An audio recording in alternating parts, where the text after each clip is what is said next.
إن الحمد لله نحمده ونستعينه ونستغفره ونعوذ بالله من شرور أنفسنا ومن سيئات أعمالنا من يهده الله فلا مضل له ومن يضلل فلا هادي له وأشهد أن لا إله إلا الله وحده لا شريك له وأشهد أن محمدا عبده ورسوله يا أيها الذين آمنوا اتقوا الله حق تقاته ولا تموتن إلا وأنتم مسلمون يا أيها الناس اتقوا ربكم الذي خلقكم من نفس واحدة وخلق منها زوجها وبث منهما رجالا كثيرا ونساء واتقوا الله الذي تساءلون به والأرحام إن الله كان عليكم رقيبا يا أيها الذين آمنوا اتقوا الله وقولوا قولا سديدا يصلح لكم أعمالكم ويغفر لكم ذنوبكم ومن يطع الله ورسوله فقد فاز فوزا عظيما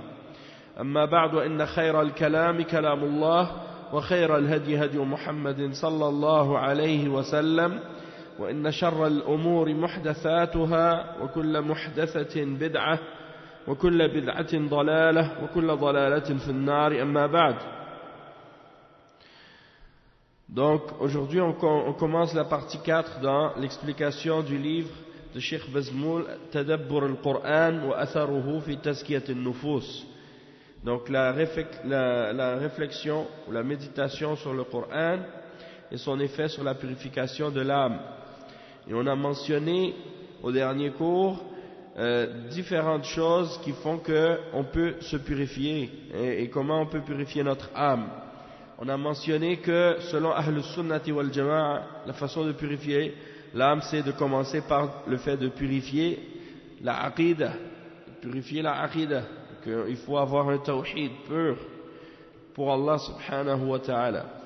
Ensuite, on a expliqué que la purification de l'âme se fait par la suite en abandonnant les interdictions, les choses haram, et en abandonnant les innovations, les bid'a, et en établissant les actes obligatoires et en établissant la sunnah.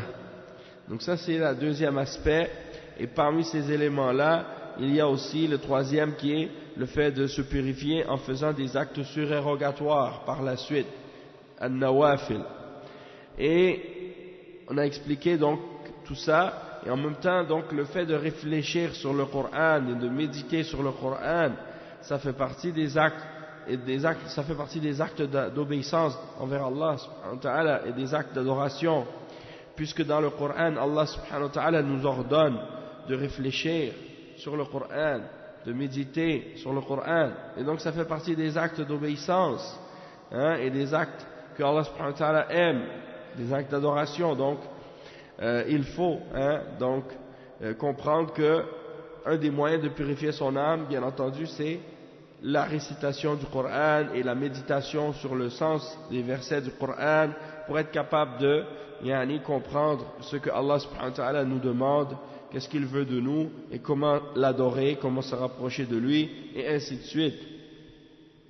Il y a malheureusement des gens qui ont dévié dans la Ummah parmi différents groupes et différentes sectes, en particulier la secte des Soufis, qui se sont égarés dans la voie de la purification et dans la voie de l'adoration à Allah subhanahu wa ta'ala, et qui sont tombés dans plusieurs formes de bid'ah et plusieurs formes de shirk, et qui ont innové dans les méthodologies de purification, qui se sont éloignés des enseignements et de la méthodologie du Coran et de la Sunnah du prophète Muhammad sallallahu alayhi wa sallam, et ainsi que de la voie des salaf as-salih.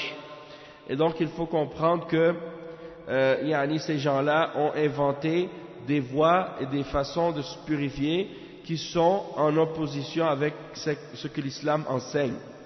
Des voies et des méthodes de purification qui sont empruntées des différentes religions et différentes voies qui sont sur le shirk et l'égarement.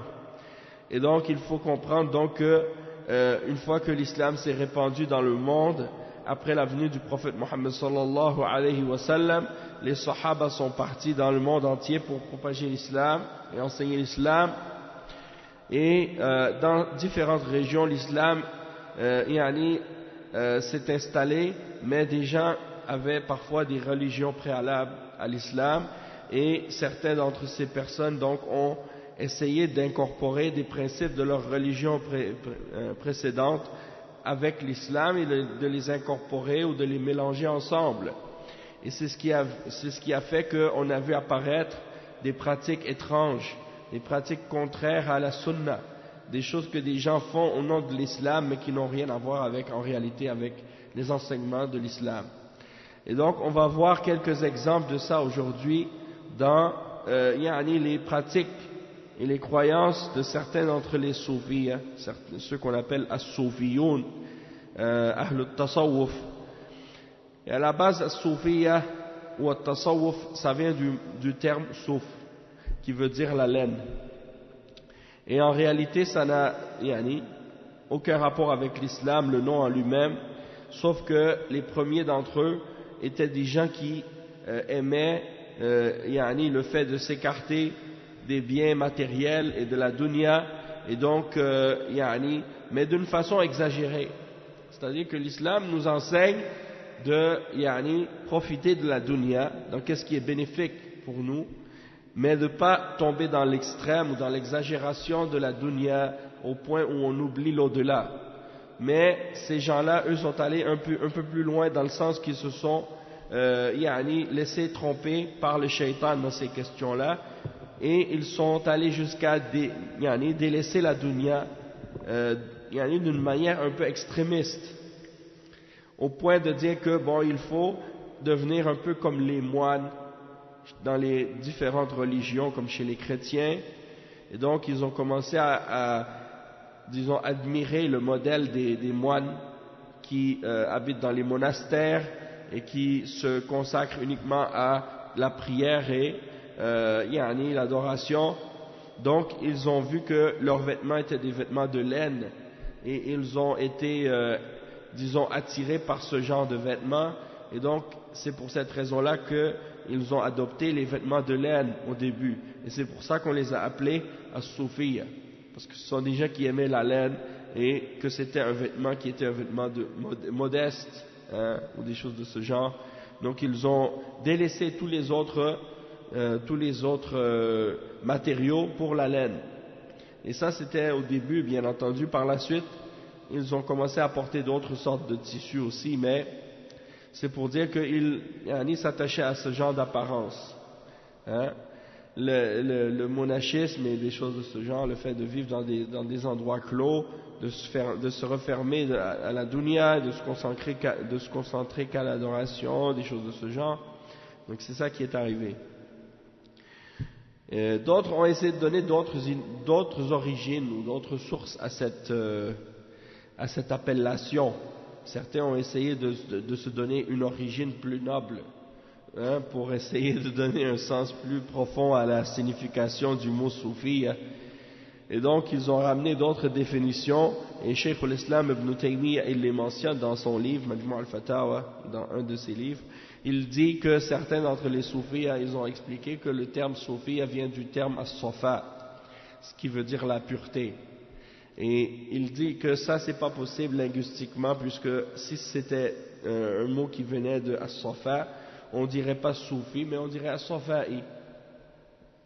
Et il y en a d'autres qui ont dit que ça vient du terme safwa, as-safwa, qui veut dire la crème. Qu'est-ce qu'il y a de meilleur dans quelque chose?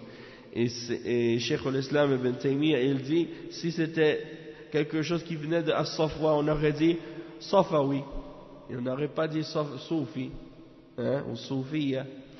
Et d'autres ont dit que ça vient de as-saf al-awwal, le premier rang, en voulant dire ceux qui sont toujours au premier rang dans la prière et tout. Et Cheikh al-Islam, il a dit non, même linguistiquement ça marche pas, puisque si ça venait de as-saf, on n'aurait pas dit soufi, on aurait dit safi. Et ils ont dit que ça vient aussi de ceux qu'on appelait Ahl al-Suffa.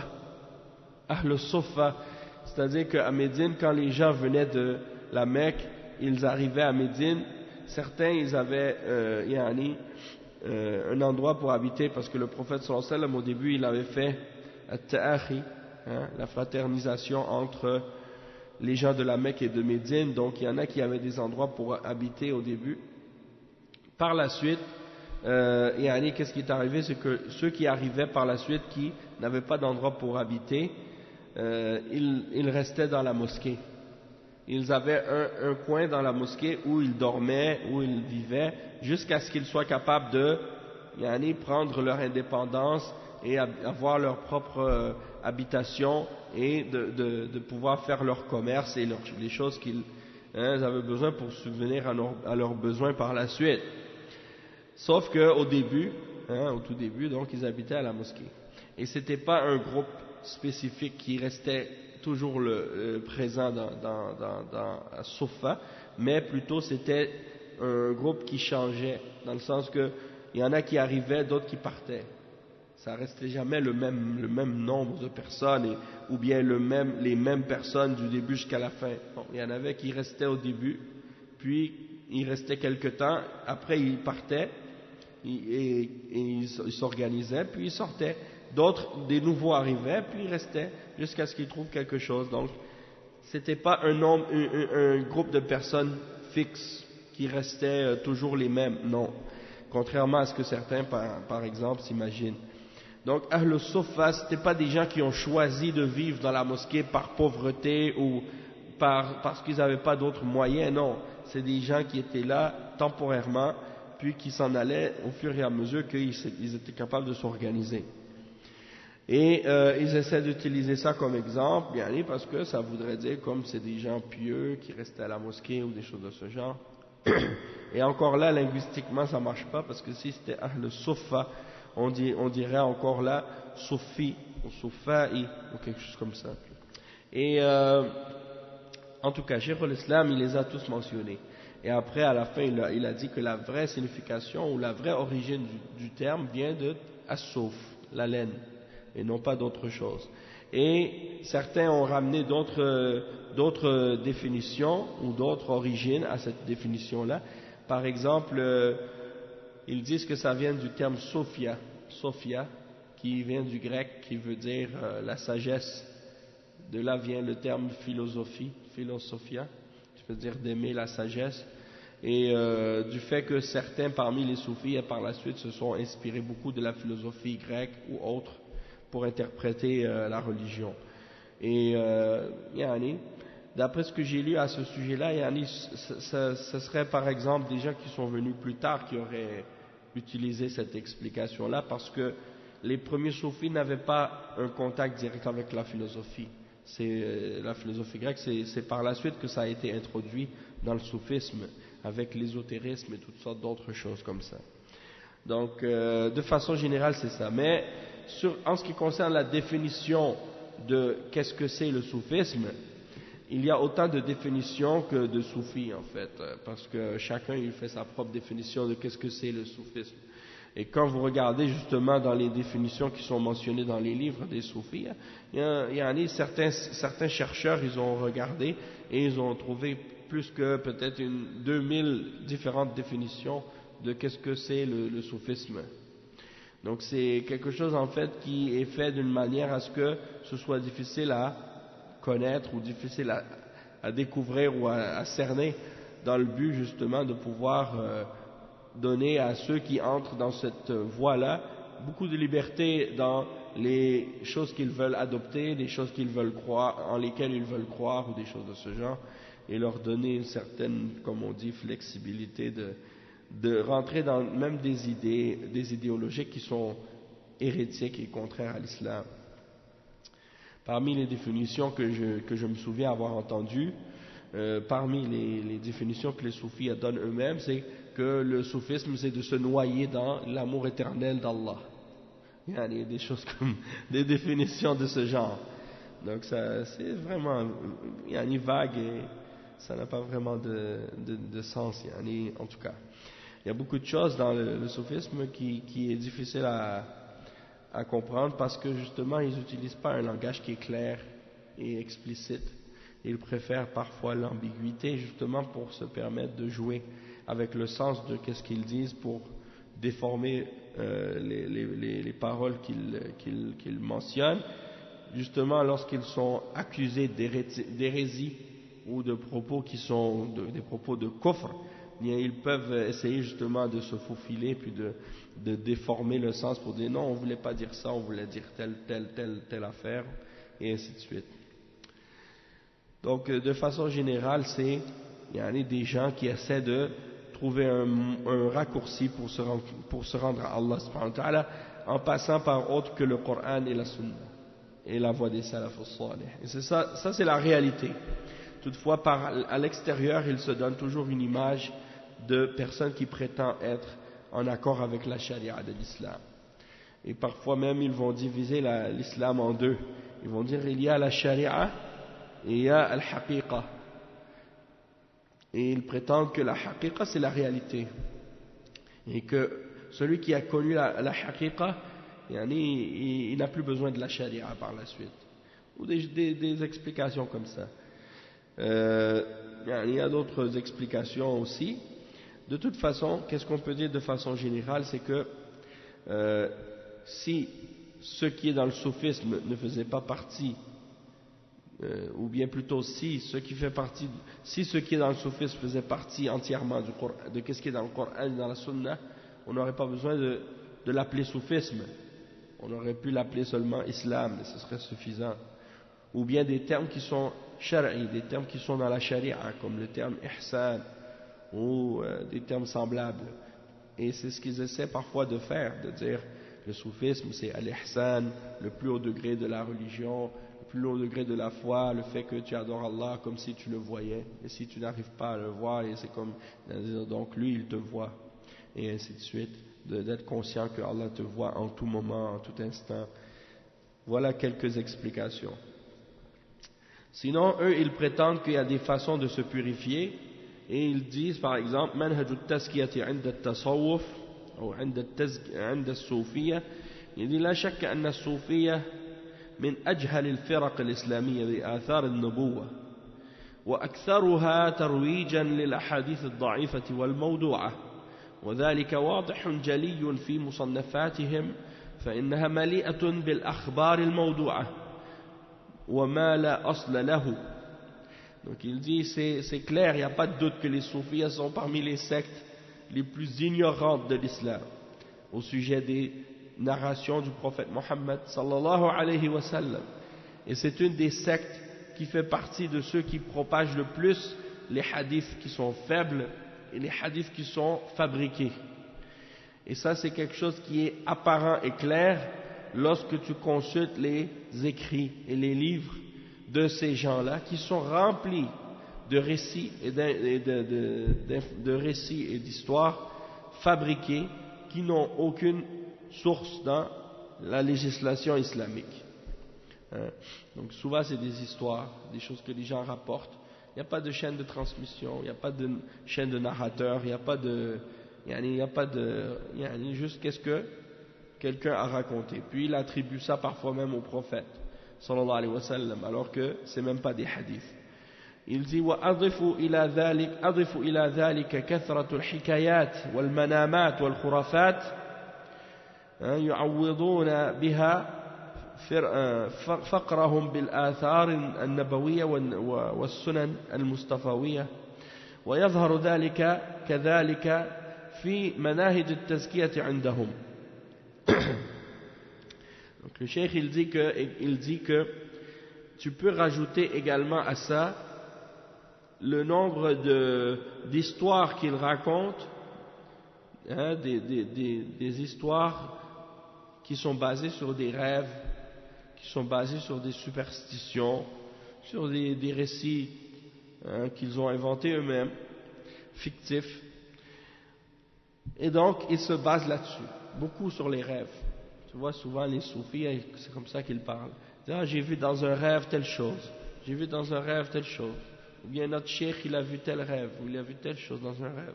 C'est basé là-dessus. Ou bien sur soi-disant des visions qu'ils prétendent avoir vues. Des choses comme ça. Donc. Et ça, tu retrouves aussi beaucoup chez les tablirs, tu retrouves beaucoup chez les tablirs qui racontent des histoires à dormir debout, hein, à journée longue. Et la raison de ça, c'est parce que justement leur méthodologie est inspirée de la méthodologie soufie. Parce que leur cheikh fondateur était un soufi. Et tu retrouves ça aussi chez les ikhwan. Tu vois par exemple chez les ikhwan, tout le temps ils racontent des histoires de rêves. Qu'est-ce qu'il a vu un tel, qu'est-ce qu'il a vu un tel. Et puis ils vont même mentir. L'autre jour, même j'entendais parmi les... Parce qu'il y a des gens parmi les soufis, étant donné qu'ils sont, comment on dit, friands de ce genre de récits ou de rêves, c'est rendu pour eux, ça fait partie de leur culture. Hein? Et donc, parmi les ikhwan, il y en a qui eux-mêmes ne croient pas nécessairement en les rêves ou ce genre de choses-là, mais qui, étant donné qu'ils savent que les gens sont friands de ça et qu'ils aiment ce genre de choses, ils vont utiliser ça pour les attirer, pour les amadouer. Bon, ils vont commencer à leur raconter toutes sortes de rêves. Hein? Et même quand vous avez vu, quand les ikhwan en Égypte, dernièrement, ils ont pris le pouvoir, hein, leurs prêcheurs et les gens qui sont dans leur parti ont raconté plein d'histoires comme ça.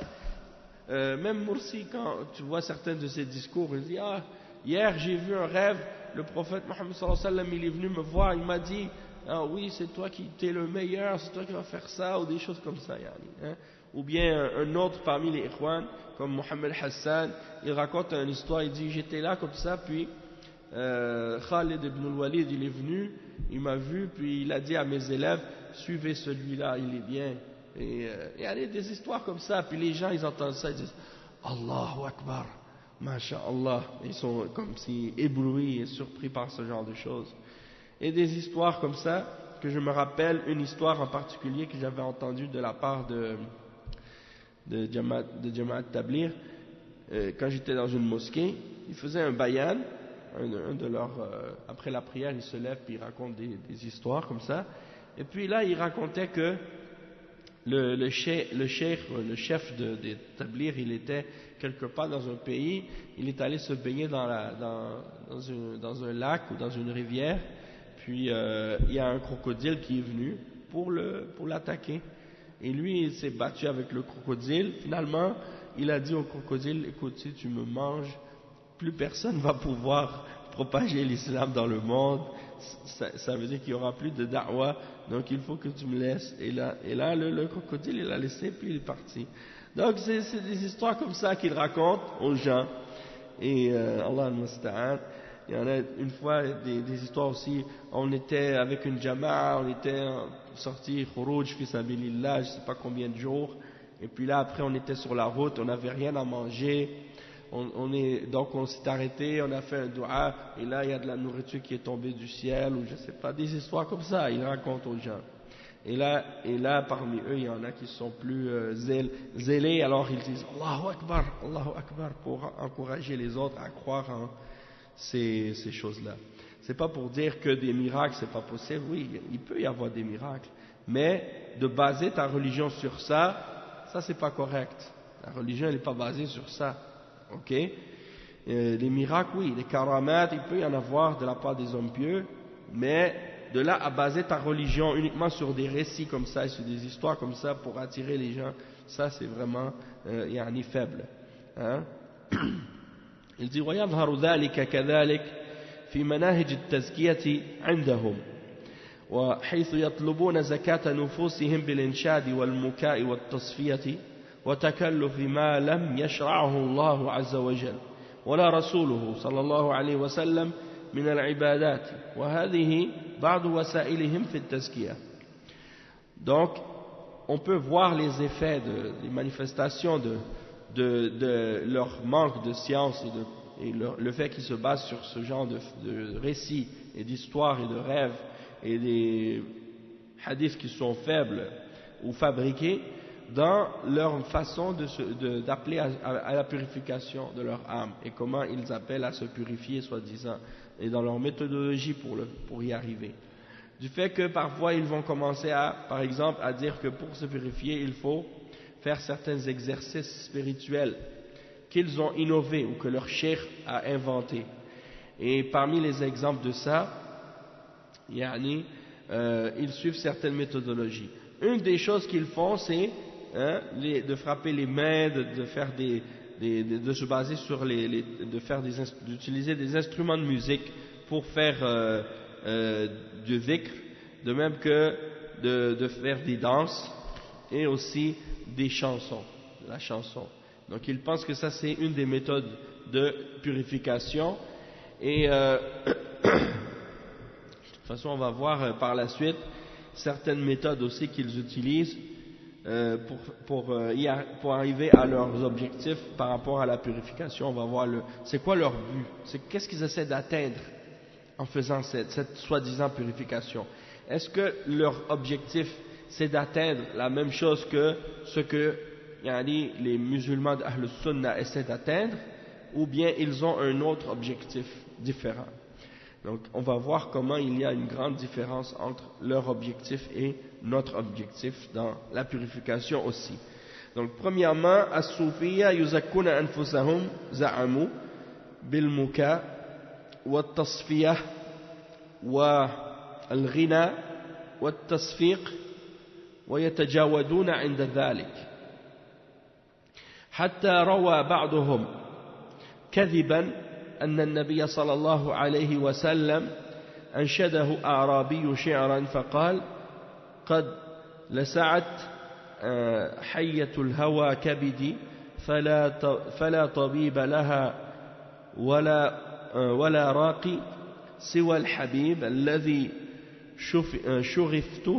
شغفت به فمنه دائي ومنه ترياقي وأن النبي صلى الله عليه وسلم تجاود حتى سقطت البردة عن منكبيه وقال ليس بكريم من لم يتواجد عند ذكر المحبوب.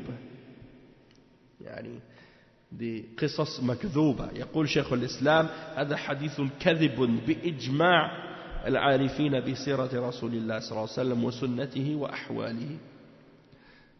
Donc il dit que parmi les méthodes de purification chez les soufis, le fait de frapper des mains, le fait de siffler, ou bien le fait de faire des chants, il y a même des danses aussi qu'ils font, et tout ça ils prétendent que c'est des choses qui amènent à la purification de l'âme.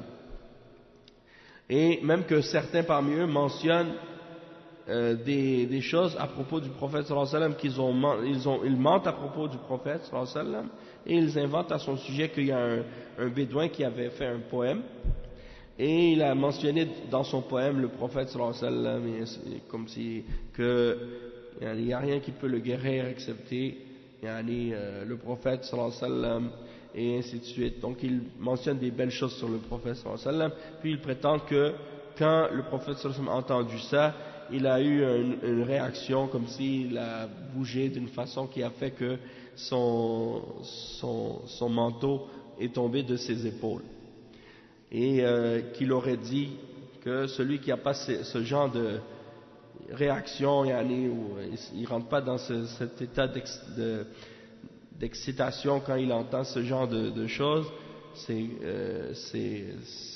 pas quelqu'un de noble.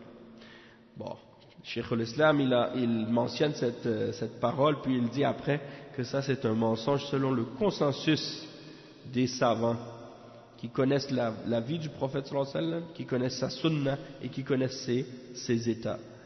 Le prophète sallallahu alayhi wa sallam n'a jamais dansé ou fait des choses de ce genre.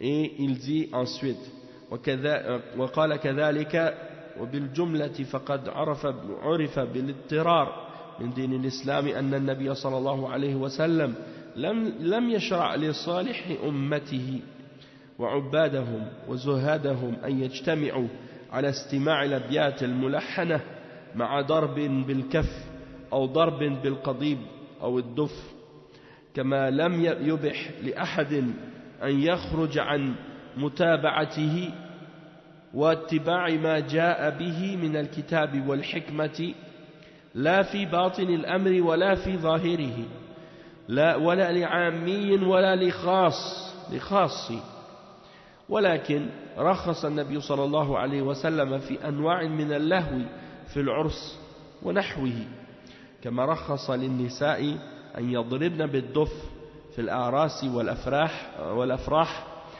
وأما الرجال على عهده فلم يكن أحد منهم يضرب بالدف أو يسفق بكف بل قد ثبت عنه في الصحيح أنه قال التصفيق للنساء والتسبيح للرجال ولعن المتشبهات من النساء بالرجال والمتشبهين من الرجال بالنساء ولما كان الغنى والضرب بالدف والكف من عمل النساء كان السلف يسمون من يفعل ذلك من الرجال مخنثا ويسمون الرجال المغنيين مخانيثا وهذا مشهور من كلامهم.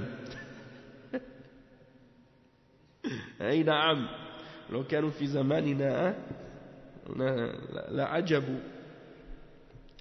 Et donc Cheikh l'Islam il dit de façon générale, on sait par nécessité de la religion de l'islam que le prophète sallallahu alayhi wa sallam n'a jamais légiféré aux hommes pieux de cette umma ou aux adorateurs ou aux gens qui se consacrent à l'adoration, qui délaissent la dunya, de se réunir pour écouter des chants, des poèmes chantés ou des choses de ce genre, ou des poèmes chantés avec le fait de frapper les mains en même temps, ou bien de frapper un al-qadib, un genre d'instrument, ou avec un instrument ou un bâton ou des choses de ce genre, ou bien le douf, de frapper un genre de tambourin. Et il n'a pas permis de faire ça à quiconque. Il n'a pas permis à quiconque non plus de sortir de son suivi, c'est-à-dire de suivre son exemple, ou de sortir du suivi de ce qui est mentionné dans le livre, dans la sunna, ni de façon cachée, ni de façon apparente. C'est-à-dire qu'il n'y a personne qui a la permission dans l'islam de sortir de ce qui est dans le Coran et dans la sunna, ni en secret, ni de façon apparente. Parce que les soufis, c'est ce qu'ils disent. Ils prétendent que le prophète sallallahu alayhi wa sallam, il a enseigné un islam apparent pour les musulmans ordinaires, puis à certains de ses élites, il a enseigné des secrets que seulement eux connaissent.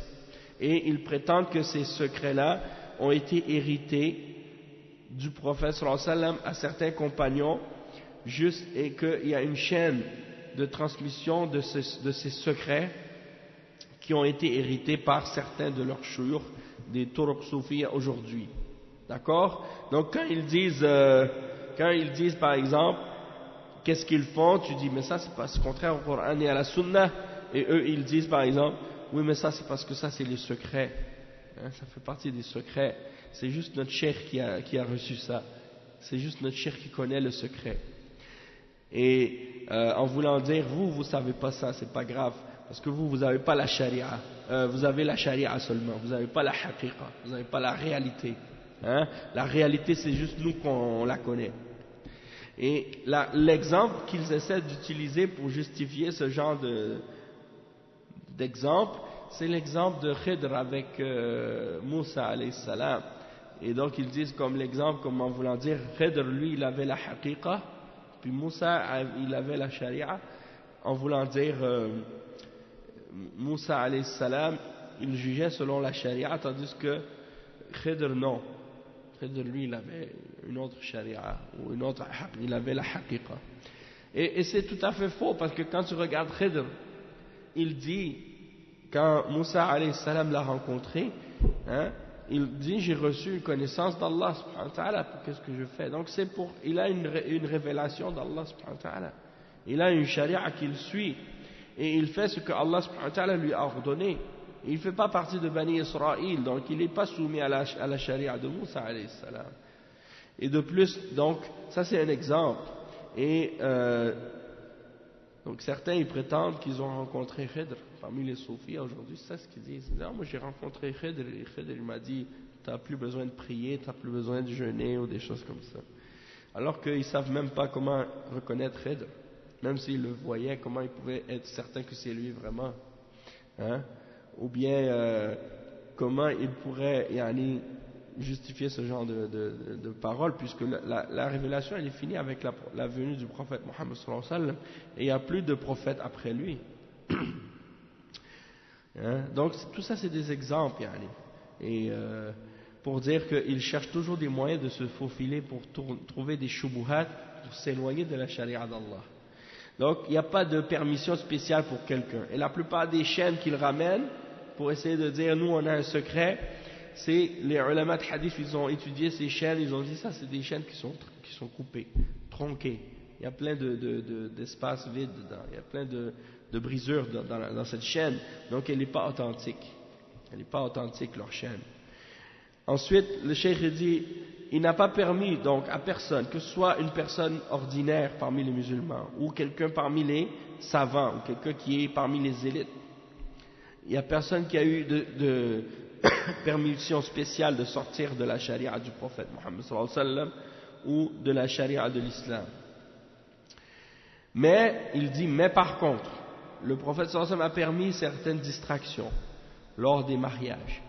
Il a permis aux femmes de frapper le douf entre elles lors des mariages et lors des célébrations. Il dit, mais par contre, les hommes, on n'a jamais su à son époque que des hommes, eux, frappaient le douf ou frappaient des mains. Qu'est-ce qui était rapporté même dans la sunna authentique? C'est que le fait de frapper les mains, c'est pour les femmes, et que le tasbih, c'est pour les hommes. Même dans la prière, quand l'imam fait une erreur et que tu veux corriger l'erreur, le prophète sallallahu alayhi wa sallam a dit, si la femme veut corriger l'imam, elle frappe des mains. Et l'homme, lui, il dit subhanallah. Le tasbih, c'est pour les hommes. Le tasfiq, c'est pour les femmes.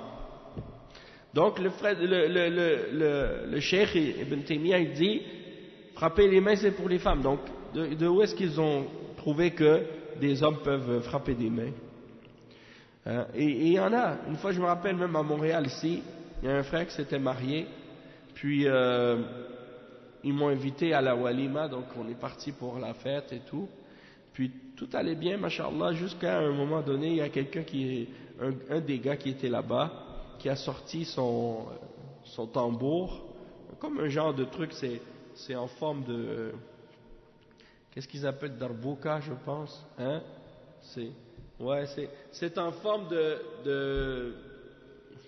ouais, c'est ça. C'est comme un large en haut, au milieu c'est plus étroit, puis en bas ça s'élargit encore. En tout cas, avec une peau tannée sur le dessus, puis un bâton pour frapper dessus, un bâton courbé en tout cas. Et là il commence à sortir ça. Je lui dis, mais qu'est-ce que tu vas faire avec ça? Il me dit, ben, on va faire de la musique et des trucs. Il dit, ça c'est pour l'Eid, on fait la sunna, on a le droit de faire des distractions pour le mariage. J'ai dit ça de un. Le prophète sallallahu alayhi wa sallam, il a permis le douf pour les mariages. Le douf, c'est un cerceau avec une peau par-dessus. Hein? C'est un cerceau. Comme on dit un cerceau, c'est comme un truc circulaire, large, et par-dessus il y a une peau. C'est ça. Il n'y a pas de cymbale dessus, il n'y a rien. Juste la peau tannée comme ça, puis on peut frapper dessus. Le prophète a permis ça pour les femmes seulement, et les fillettes et les femmes. Et il a permis seulement pour les mariages. Eux, ils ont élargi ça pour inclure les hommes dedans, alors qu'il n'y a rien qui mentionne les hommes dans la sunna pour les mariages et des choses de ce genre. Il y en a même qui l'ont fait sortir à l'extérieur de ça. Ils ont dit, ah mais la musique c'est pas interdit dans l'islam, le prophète sallallahu alayhi wa sallam l'a permis dans le mariage, et donc ils permettent même en dehors des mariages, ou même en dehors des célébrations. Ça c'est pas correct. Et c'est ça que Qardawi il mentionne comme exemple, comme pour justifier la permission de la musique ou des choses comme ça. Et c'est-à-dire comment il joue avec les textes de la religion, c'est ça qui est grave. Et après il dit donc étant donné que le fait de faire des chants, oui c'est ça, parce que le prophète sallallahu alayhi wa sallam il a maudit les femmes qui imitent les hommes, et il a maudit les hommes qui imitent les femmes. Donc le fait de faire ces genres de choses-là, certains des ulama, même Cheikh l'Islam il dit, étant donné que le chant et le fait de frapper le douf et frapper les mains fait partie des actions des femmes, les salafs, ils appelaient n'importe quel homme qui faisait ce genre de choses, ils l'appelaient un travesti. Ils l'appelaient un efféminé, mukhannath. Hein? En arabe, celui qui est efféminé, travesti, on l'appelle mukhannath, c'est-à-dire un homme qui agit comme une femme. Hein? C'est kha nun tha, mukhannathun, mim kha nun tha alif, mukhannathan. Mukhannath, c'est quelqu'un qui est efféminé, qui a des caractéristiques féminines. Hein? Donc toute personne qui frappe le douf, ou bien qui frappe des mains, ou bien qui chante, hein, ce genre de cette façon, ils l'appelaient efféminé. Et ils appelaient donc les chanteurs hommes, ils les appelaient des mukhannathin, hein? Mukhanithan, makhanith, pluriel. Et donc ça c'est très célèbre dans leurs propos, dans leurs paroles, c'est très célèbre cette question. إلى أن قال وبالجملة فهذه مسألة السماع.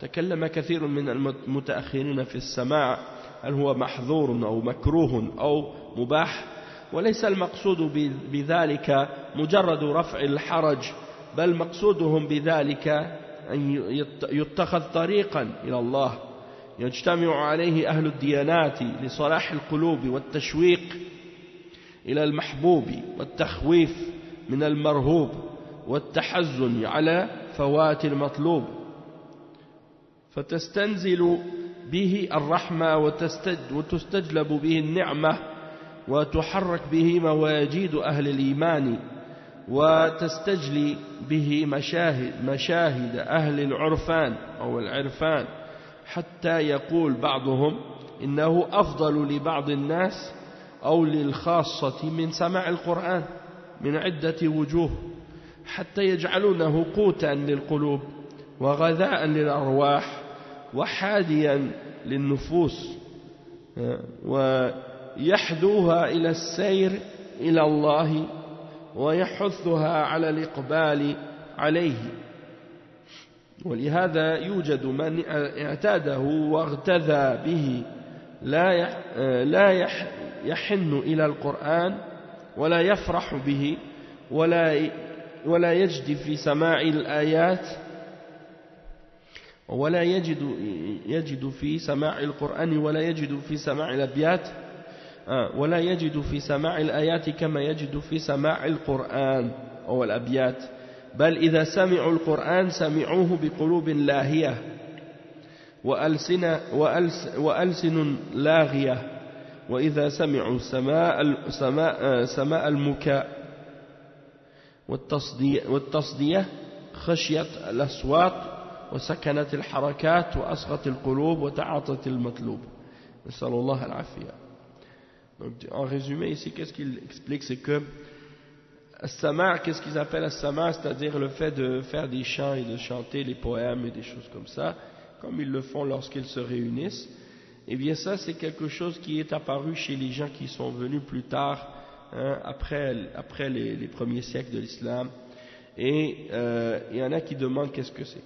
As-sama', c'est un terme général, ça veut dire d'entendre, hein. Et ça peut vouloir dire entendre quelque chose qui est permis ou quelque chose qui est interdit. Si c'est d'entendre les hadiths, d'entendre le Coran, ça c'est permis, ça c'est bon. Mais si c'est d'entendre des chants, d'entendre de la musique ou des choses de ce genre, ça c'est haram. Mais il y en a qui ont essayé d'élargir qu'est-ce qui est permis, et même qui en ont fait une voie religieuse. C'est-à-dire que non seulement la musique dans l'islam, on sait que c'est interdit, et qu'il y a des preuves de ça dans le Coran et dans la Sunna, et que c'est clair, et les ulama, il y a même un consensus chez les savants sur le fait que la musique est interdite, mais eux, ils en ont fait quelque chose qui est religieux, c'est-à-dire que c'est quelque chose pour eux qui est une adoration par laquelle ils se rapprochent d'Allah subhanahu wa ta'ala. Et que certains même, ils ont des réactions vis-à-vis de ces genres de poésie ou de chants qui est plus important pour eux, plus grand que même lorsqu'ils entendent le Coran. Hein, ils réagissent plus à l'entente ou à l'écoute de ce genre de chant que à l'écoute de la parole d'Allah subhanahu wa ta'ala. Hein? Et donc c'est ça qu'il explique.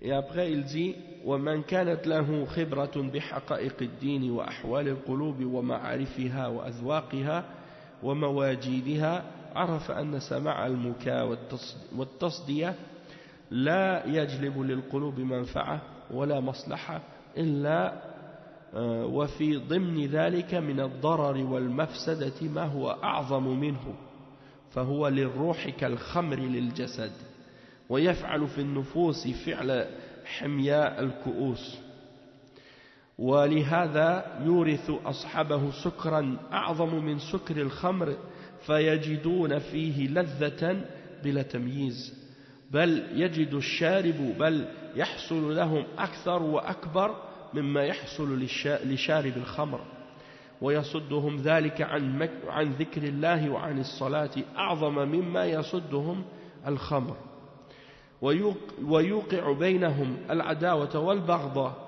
أعظم من الخمر حتى يقتل بعضهم بعضا من غير مس يد بل بما يقترن بهم من الشياطين فإنهم يحصل لهم أحوال شيطانية بحيث تتنزل عليهم الشياطين في تلك الحال.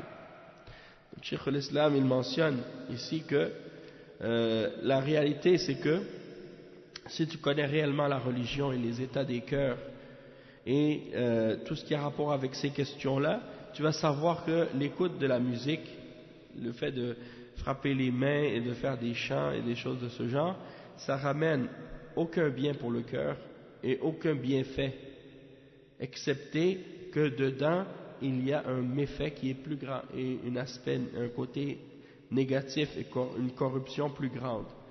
Et il dit que c'est la musique ou le chant et ce genre de voix, elle est plus nuisible pour l'âme que l'alcool pour le corps. Et qu'elle a un effet sur l'âme qui est semblable à celle des gens qui boivent de l'alcool. Même parfois, elle produit une ivresse de l'âme plus grande que l'ivresse qui est produite par l'alcool sur le corps de la personne, et qu'elle ramène une saveur ou un plaisir incomparable pour eux. Même que la personne donc qui boit de l'alcool, ceux qui boivent de l'alcool, ils ont ce genre d'ivresse, ils ont ce genre d'ivresse, mais ceux qui écoutent de la musique, ils ont quelque chose même parfois pire que ça, et ça les obstrue même du chemin du rappel d'Allah et de la salat, plus que l'alcool encore. Et ça ramène entre eux l'animosité et la haine, et la dispute et la colère parfois, plus que l'alcool. Même il dit que certains d'entre eux, parfois, ils vont même jusqu'à se tuer entre eux, sans même se toucher, à cause des diables qui se rapprochent d'eux quand ils sont dans cet état-là. Et les diables se manifestent chez eux dans ces situations-là. Allah al-Musta'an. Et donc, il y a beaucoup de propos comme ça dans les paroles de Cheikh al-Islam Ibn Taymiyyah quand il réfute leurs actions. Et ça, tu peux le voir. Vous voulez voir des exemples de ça, vous allez voir maintenant, ils ont plus de honte, les soufis. Avant, ils se cachaient dans leur zawiya pour faire leur bid'a. Maintenant, ils se filment quand ils le font, puis ils le mettent sur YouTube. Donc, tu peux voir qu'est-ce qu'ils font comme ça de danse et de chant, directement live, sans aucune gêne. Ils le font, puis ils le montrent à tout le monde. Donc c'est pour montrer en réalité à quel point ils sont loin de l'enseignement de l'islam et de la sunna. Et ils pensent que c'est en faisant ce genre de choses qu'ils se purifient. Allah al-Musta'an. Il dit وقال ابن الجوزي ما ملخصه. Donc là il mentionne des exemples comme ça. Donc je pense que qu'est-ce qu'on a lu de Cheikh al-Islam c'est suffisant à ce sujet-là. Il dit par contre, il dit ici وقال والتصفيق منكر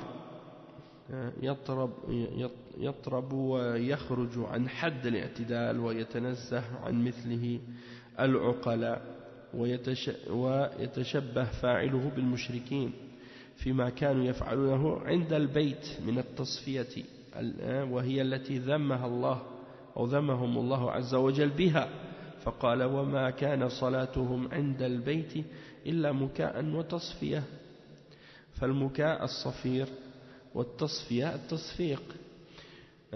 التصفيق التصدية نعم. Donc c'est pour dire que quand les soufis font ce genre de choses, ils se réunissent pour faire leur danse et leur chant. Il y a justement même dans certains pays musulmans, ils font même des festivals de chants religieux. Dernièrement, j'ai vu ça sur internet. Ils parlaient d'un festival de chants religieux. Et dans ce festival, ils se réunissent, les soufis avec les chrétiens. Les chrétiens, ils ont les gospels, les chants gospel qui est apparu aux États-Unis, dans les églises américaines. Et il y a aussi les chants des moines, des prêtres catholiques, qui sont les chants grégoriens. Ils chantent comme ça dans leur monastère.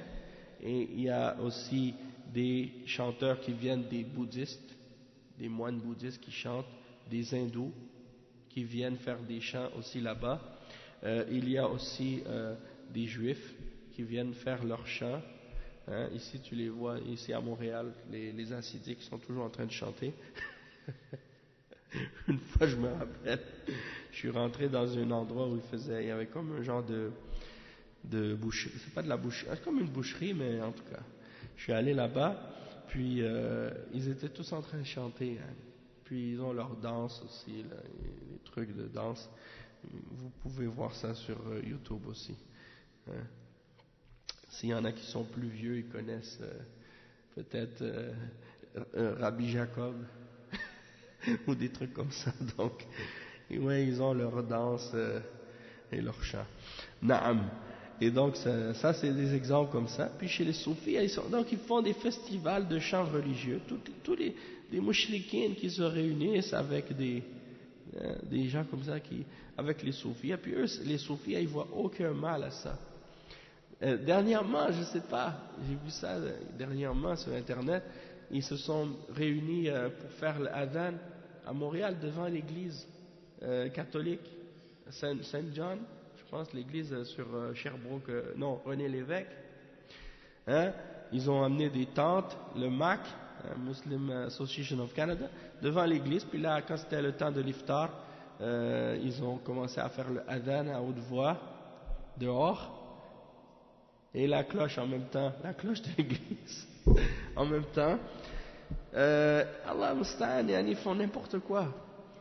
Aussi, je me rappelle, ils ont fait un festival, dans ce festival de chants religieux, par exemple, ils se réunissaient par exemple dans une église, puis ils amènent un des soufis comme ça qui chante, et il est accompagné par l'orgue de l'église, puis les chanteurs de l'église. Donc c'est pour dire, eux ils appellent en même temps aussi à l'unification des religions et au rapprochement des religions. Et ça c'est du kufr, il n'y a pas de doute que c'est de la mécréance, puisque tu ne peux pas réunir entre le shirk et le tawhid, et entre le kufr et l'iman. Donc c'est des gens qui sont fondamentalement ignorants des principes de l'islam et des fondements de la croyance en l'unicité d'Allah et qu'est-ce que ça implique, et également en la religion des prophètes. C'est-à-dire que tu ne vas jamais voir aucun d'entre les prophètes que Allah a envoyé aux hommes un messager ou un prophète d'Allah qui va aller participer avec les mouchriquines dans leurs adorations et dans leur shirk. Jamais tu vois ça, sauf chez des gens égarés comme les soufis comme ça. Il dit وإذا تمكن الضرب وقال ok, ça c'est oui, il y a aussi un livre qui s'appelle Talbis Iblis écrit par Ibn al-Jawzi. Ibn al-Jawzi dans son livre Talbis Iblis il mentionne Talbis Iblis, ça veut dire les ruses du shaitan ou comment le shaitan a trompé des gens. Et parmi les gens que l'Iblis ou le shaitan a trompé, il y a des soufis. Et il y a une grosse partie, je dirais peut-être un tiers de son livre qui est consacré aux ruses du shaitan contre les soufis. Okay? Il les réfute profondément.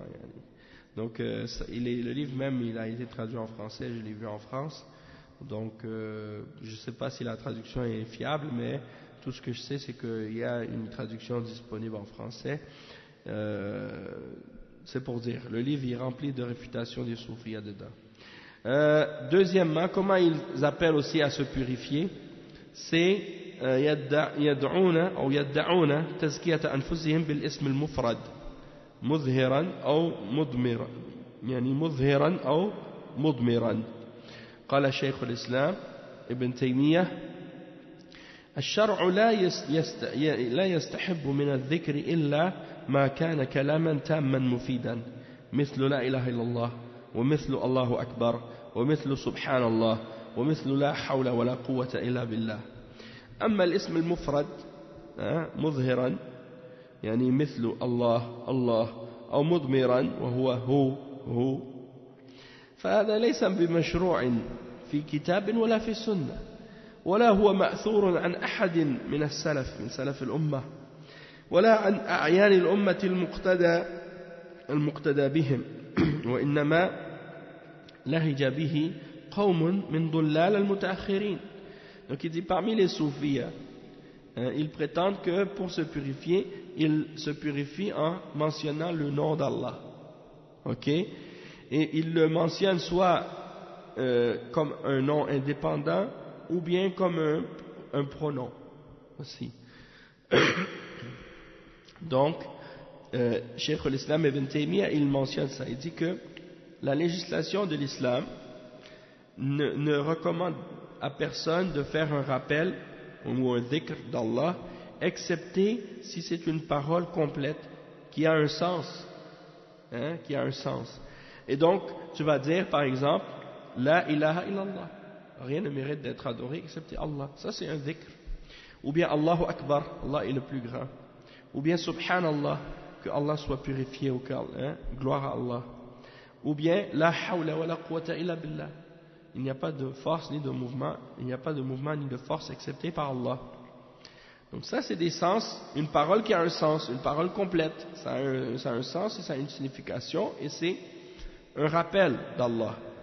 Et c'est ça qu'on retrouve dans la sunna, que le prophète sallallahu alayhi wa sallam nous a enseigné de faire. Tandis que chez les soufis, eux ils font le dhikr d'Allah, ils font le rappel d'Allah par le fait de mentionner le nom seul. C'est-à-dire ils vont juste dire Allah, tout seul. Ou bien ils vont dire le pronom, lui, ou il, comme ça. Ouais, en arabe c'est huwa. Et donc ils s'assoient puis ils vont dire comme ça, hu. Ils vont mentionner pendant, je sais pas combien de temps, des fois 1000 fois ou plus ou moins. Et ils pensent que ça c'est un dhikr. Des fois, ils vont répéter un nom parmi les noms d'Allah. Hay, ya hay, ya hay. Comme ça. Hay.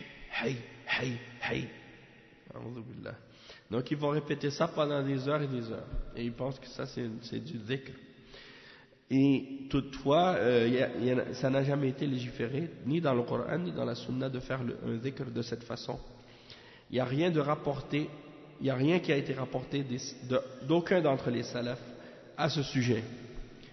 Et il n'y a aucun individu qui est reconnu comme étant une référence dans la Ummah, que les gens suivent, qui a suivi cette méthodologie-là dans le rappel d'Allah. Excepté des gens parmi les égarés qui sont venus longtemps après dans l'histoire de l'islam, qui faisaient partie justement des égarés comme ça. وربما غلا بعضهم حتى يجعلوا الاسم المفرد للخاصة وذكروا الكلمة التامة للعامة. وذكر كلمة التامة للعامة وربما قال بعضهم لا إله إلا الله للمؤمنين والله للعارفين وهو للمحققين وربما اقتصر أحدهم في خلوته أو في جماعته على الله الله الله أو على هو أو يا هو أو لا هو إلا هو لا هو إلا هو أعوذ بالله وربما ذكر بعض المصنفين في الطريق يعني في الطريق التعظيم ذلك.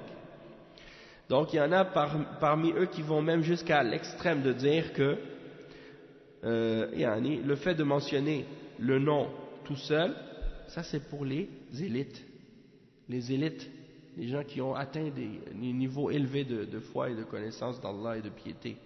Tandis que le commun des musulmans ordinaires, eux, ils peuvent dire la ilaha illallah. Alors que la ilaha illallah, c'est la parole des prophètes, c'est le meilleur dhikr. Même le prophète sallallahu alayhi wa sallam a dit, il n'y a pas de meilleur dhikr que la ilaha illallah. Et il disait la ilaha illallah comme un dhikr, et c'est la parole du tawhid. C'est ce qui fait rentrer en islam, c'est ce qui guide, c'est l'essence, c'est le cœur de la religion. Eux, ils disent, non, ça c'est pour les musulmans, les croyants ordinaires. Puis Allah, de dire Allah, ça c'est pour les connaissants, ceux qui ont une connaissance plus intime, qui connaissent la gnose, la connaissance inspirée, ou la connaissance divine. Et ils disent ils disent ça c'est pour les vérificateurs, les gens qui ont atteint la haqiqa. Et il y en a qui disent qu'il faut dire ça juste quand on est en privé ou avec notre groupe. Il ne faut pas faire ça devant les gens. Donc tu les entendras pas. Tu vas pas voir dans une mosquée un musulman qui va venir comme ça, un soufi qui va venir devant tous les musulmans commencer à faire ça. Non. Ça, ils le font juste entre eux, en privé, en général. Hein? Sinon, maintenant ils se filment quand ils le font, puis vous pouvez les voir même sur YouTube en train de faire ça. Hein? Allah musta'an. Il dit وَأَمَّا مَا يَتَوَهَّمُهُ طَائِفَةٌ من غالط المتعبدين في قوله تعالى قل الله ثم ذرهم. Il y en a parmi eux qui ont essayé de justifier le fait de dire Allah tout seul en citant un verset dans le Coran dans lequel Allah subhanahu wa ta'ala il dit par exemple قل أي شيء أكبر شهادة قل الله. Donc dit quelle chose est un plus grand témoin, et le plus grand témoignage. Et Allah il dit dis-leur Allah, ثم ذرهم في يعني في غيهم, c'est-à-dire ensuite laisse-les. Mais c'est-à-dire qu'il faut voir la parole dans son contexte. C'est pas Allah, il dit pas de dire Allah comme ça. C'est qui est-ce qui est plus grand en témoignage, ou qui a le plus grand témoignage. Il dit c'est Allah. C'est une phrase. C'est comme si je te dis par exemple, c'est quoi le meilleur endroit sur terre, c'est quoi? C'est le meilleur endroit sur terre, c'est Mecca. Donc tu vas dire Mecca. Mais la phrase c'est quoi? C'est le meilleur endroit sur terre, c'est Mecca. C'est pas Mecca tout seul, la réponse. Mais bon, c'est comment il joue avec les mots. Juste essayer de justifier des choses par qu'est-ce qui n'est pas une preuve. Et il se base aussi sur le fait de dire que bon, on a essayé on a fait ça, on a fait le test, on a fait l'expérience, puis on a ressenti quelque chose de bon, de plaisant en faisant ça. Donc ça c'est la preuve que c'est bien. C'est-à-dire il se base sur qu'est-ce qu'ils appellent al-dhawq, le goût ou l'expérience. Donc quand ils font quelque chose, ou leur cheikh il expérimente quelque chose, ça a un effet sur lui, il trouve que c'est bon, donc il l'enseigne à ses fidèles, il dit vous pouvez faire ça, c'est quelque chose de bien. Alors, il y a plein d'exemples comme ça aussi.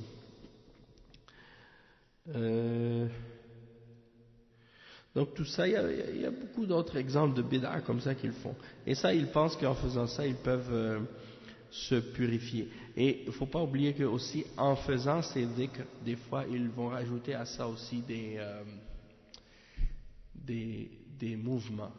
des gestes. Ils ont même des façons de respirer spéciales. Ok. Puis le but à la fin, une fois qu'ils ont fini, c'est parce qu'ils vont se tourner la tête comme ça, de gauche droite, ou par en avant, par en arrière. En fait, ils se bougent tellement vite la tête, c'est comme si à un moment donné, ils tombent par terre, ils tombent en extase, ou bien ils perdent connaissance, ou des choses comme ça. Puis, yani, le but comme si quand ils arrivent à cet état-là, c'est comme ils pensent que ça y est, ils ont fusionné avec l'être divin, ils sont devenus un avec Allah, ou bien qu'ils ont atteint une autre station de spiritualité ou des choses de ce genre. Tout ça, ça vient des pratiques des gens de l'égarement. Et la façon comment j'ai été surpris de voir ça, parce que surtout quand j'étais plus jeune, avant l'islam, j'avais un cousin qui était, il est mort maintenant, mais il était fervent de musique heavy metal. Je ne sais pas si vous connaissez heavy metal, c'est un genre de musique. À l'époque, ils laissaient leurs cheveux longs, puis ils avaient toutes des têtes de mort sur leurs vêtements, avec des vêtements déchirés, des vestes de cuir ou de jeans, en tout cas. Ils écoutaient cette musique et il y a beaucoup de comme guitare électrique, puis des trucs comme ça. Puis une chose que j'ai remarqué avec eux, c'est tout le temps ils sont toujours en train de bouger leur tête comme ça, par en avant, par en arrière. Puis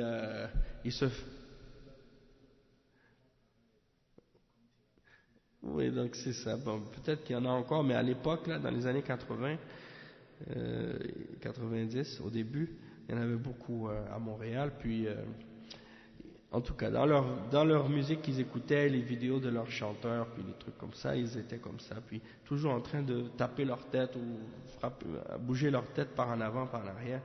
J'ai constaté que c'est la même chose que les soufis font. C'est la même chose. Yani, subhanallah. Et donc, il y a aussi, le pire, c'est que même ils font ça avec des femmes aussi parfois. Les hommes et les femmes sont mélangés ensemble. Et même des fois, les femmes, elles vont pas être voilées. Hein? Elles vont pas se voiler quand elles font ça. Donc tout ça, c'est des exemples d'égarement, puis de voies de shaitan. Yani, comment il les amène à tomber dans ce genre d'égarement. Sans parler de certains groupes comme les Turks Soufia, comme les Issaouia, les Gnawa et d'autres qui sont encore plus pires parce qu'ils vont même adorer les djinns, des choses comme ça.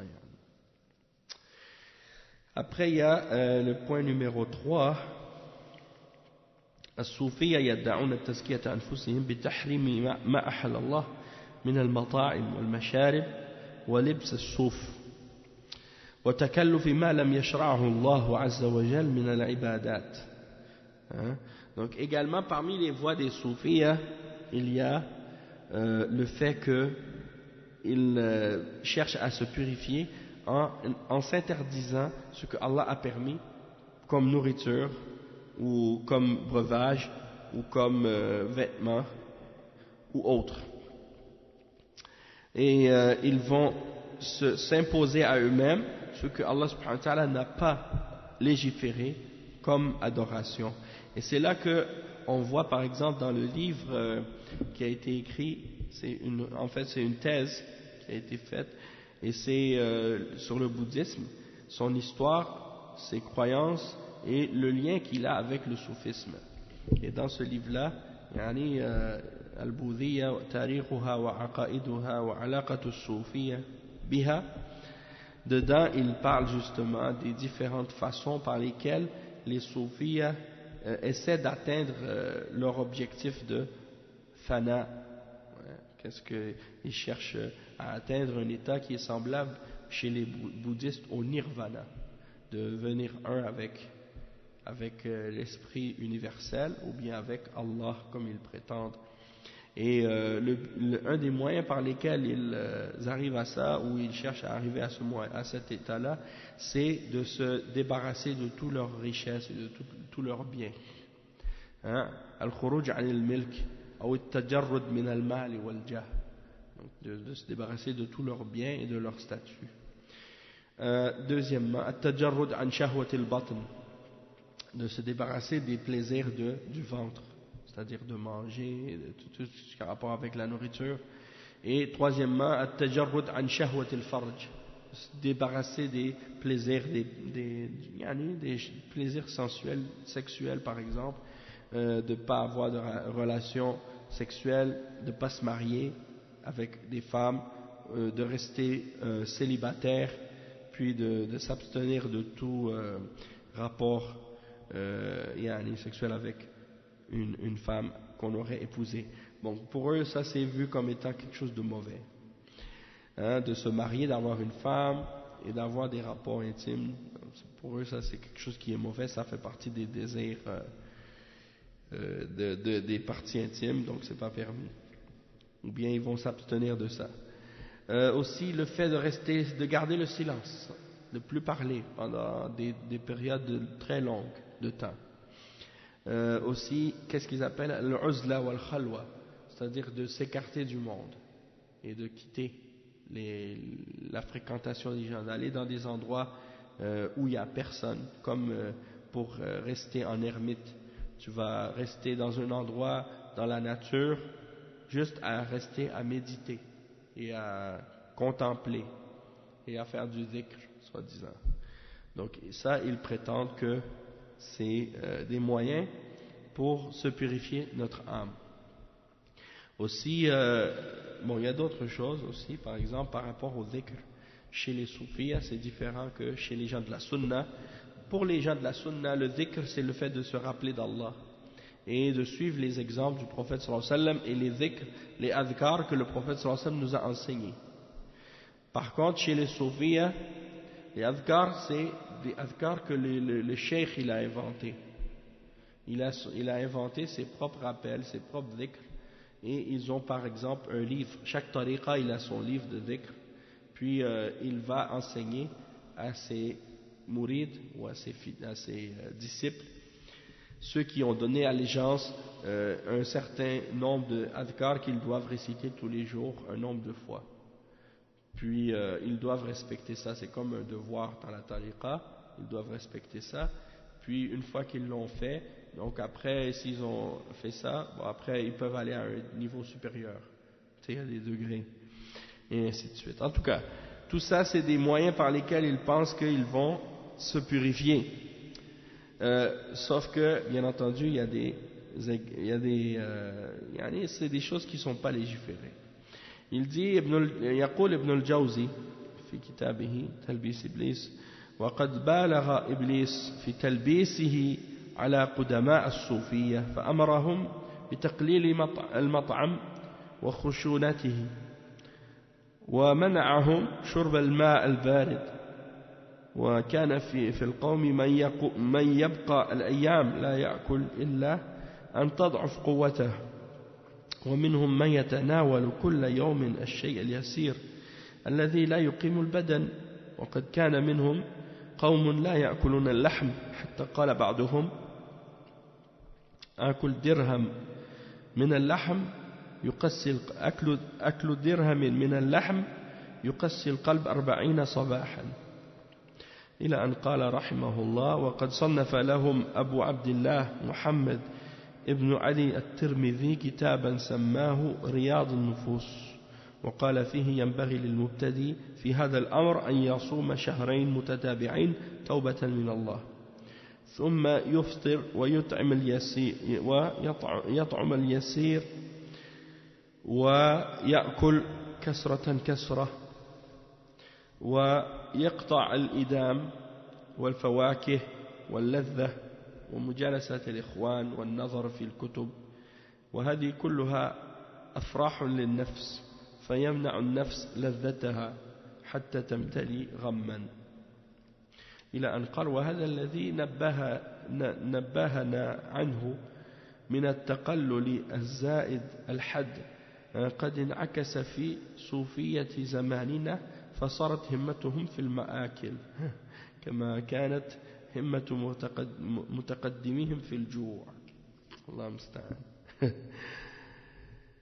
Donc il dit que les soufis, Ibn al-Jawzi, il dit que certains soufis, le shaitan les a trompés à un tel point que, en particulier les anciens parmi les soufis, il leur a ordonné de se limiter dans la nourriture et de rester dans la vie rude et dure. Il les a même empêchés de boire de l'eau froide. Certains d'entre eux, ils restaient comme ça pendant des jours sans manger rien, jusqu'à ce qu'ils deviennent faibles. Et certains parmi eux, ils mangeaient juste un peu, c'était même pas suffisant pour garder son corps en force. Et certains ils mangeaient pas de viande. Et même certains d'entre eux ont écrit ou ont dit que de manger de la viande, un dirham de viande, ça rendait le cœur dur pendant 40 matins. Donc c'est de l'exagération. Après il dit que après le cheikh Ibn al-Jawzi, il dit que Abu Abdullah Muhammad ibn Ali at-Tirmidhi leur avait écrit un livre, et c'est pas at-Tirmidhi, l'imam at-Tirmidhi, Abu Isa, le muhaddith, qui a écrit la Musnad. C'est un autre Tirmidhi, parce que Tirmidh c'est une ville. Donc tous ceux qui viennent de cette ville s'appellent Tirmidhi, ils ont le laqab Tirmidhi. Donc lui c'est un autre Tirmidh qui a écrit un livre qui s'appelle Riyad al-Nufus, les jardins de l'âme. Et dans ce livre, il dit que le débutant dans cette voie, il doit jeûner 2 mois consécutifs par repentance pour Allah. Puis il doit manger juste un peu quand il brise son jeûne, des petites affaires. Puis il doit couper complètement toutes les sauces, les fruits et les plaisirs, et il ne doit plus s'asseoir avec les frères, et il doit cesser de regarder dans les livres. Donc c'est ça, des choses comme ça. Après il dit que Ibn al-Jawzi, il dit par la suite que les soufis, avec le temps, ils ont commencé à changer, et que aujourd'hui, comme les premiers soufis, eux, ils exagéraient dans la faim et dans le fait de ne pas manger, aujourd'hui c'est devenu le contraire chez les soufis de son époque. Il dit maintenant ils aiment, au contraire, ils se remplissent la panse, et ils aiment manger énormément. C'est pour ça que tu vois beaucoup de soufis qui sont comme gros, et qui surtout parmi les chiours soufis qui mangent beaucoup, qui ont des gros ventres. Donc c'est pourquoi il y a la différence entre les soufis avant puis ceux d'aujourd'hui. Il dit وأما لبس الصوف فقد كانوا يلبسون الصوف ويتقربون بذلك إلى الله. Donc c'est ça. Ils disent qu'ils portaient la laine à l'époque. Ils pensaient ils prenaient ça comme un moyen de se rapprocher à Allah. Sauf que le prophète sallallahu alayhi wa sallam, il portait toutes sortes de vêtements, de différentes sortes de tissus, sans exception. وقال ابن الجوزي وقد كان السلف يلبسون الثياب المتوسطة لا المرتفعة ولا الدون. Les salafs, ils portaient des vêtements comme médium, parce que c'est pas trop prestigieux, pas trop non plus pas, entre les deux, modeste, normal. Mais sinon, avoir des beaux vêtements, c'est pas interdit non plus. Il dit واعلم أن اللباس الذي يزري بصاحبه يتضمن إظهار الزهد وإظهار الفقر فكأنه لسان شكوى من الله ويجب احتقار اللابس وكل ذلك مكروه منهي. وقال قد كان من الصوفية من إذا لبس ثوبا خرق بعضه ربما أفسد الثوب الرفيع القدر. Donc certains d'entre les soufis, quand ils portaient un vêtement, ils faisaient des trous dedans, ou bien ils les brisaient ou les détruisaient un peu pour, s'ils étaient luxueux, pour baisser leur estime ou les choses comme ça. En tout cas, tout ça c'est des choses qui ne sont pas permises en islam. Et c'est pas la voie. Il y a 3 hommes qui sont venus voir le prophète sallallahu alayhi wa sallam, puis il n'était pas là, il était absent ce jour-là. Alors ils ont demandé à son épouse comment il adorait Allah Alors elle a donné des exemples et puis eux ils ont dit ben, dans ce cas-là nous on ne fait pas assez, il faut faire plus. Alors un d'entre eux a dit moi je vais plus je vais jeûner tous les jours. L'autre il a dit moi je vais dormir je vais jamais dormir la nuit, je vais prier toute la nuit. Et l'autre il a dit je vais pas épouser de femme, je vais rester célibataire. Et quand le prophète sallallahu alayhi wa sallam il a entendu ça, il était en colère et il a dit toute personne qui délaisse ma sunna, il n'est pas de moi. Hein? Donc ceux qui font ces exemples-là, c'est les exemples exactement pareils. Hein? Il dit, le cheikh il dit aussi والصوفية يدعون تزكية أنفسهم بالرهبانية وترك النكاح وابن الجوزي يعني يذكر من هذا. Donc il mentionne aussi qu'ils abandonnent parfois aussi le mariage. Bon, il y a une version avec la viande aussi. Une version aussi avec la viande. Dans une narration. Et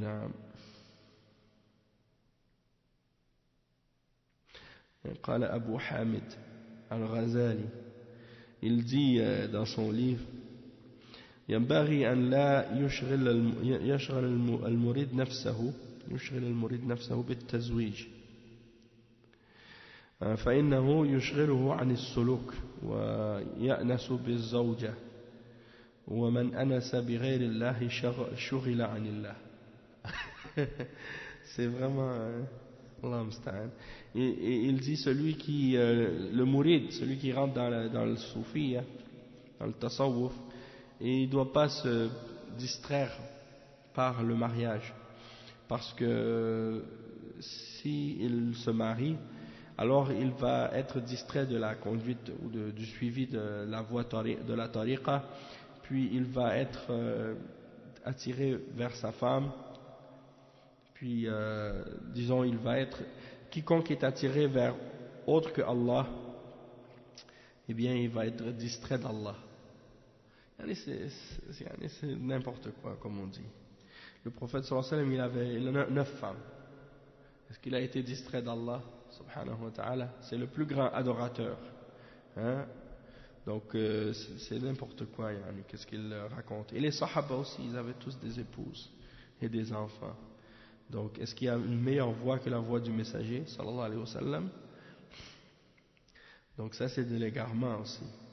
Et il y a beaucoup d'autres citations qu'il a mentionnées, mais on ne veut pas prendre trop de temps non plus pour mentionner toutes ces histoires-là. Je pense que qu'est-ce qu'on a mentionné à ce sujet-là, c'est suffisant.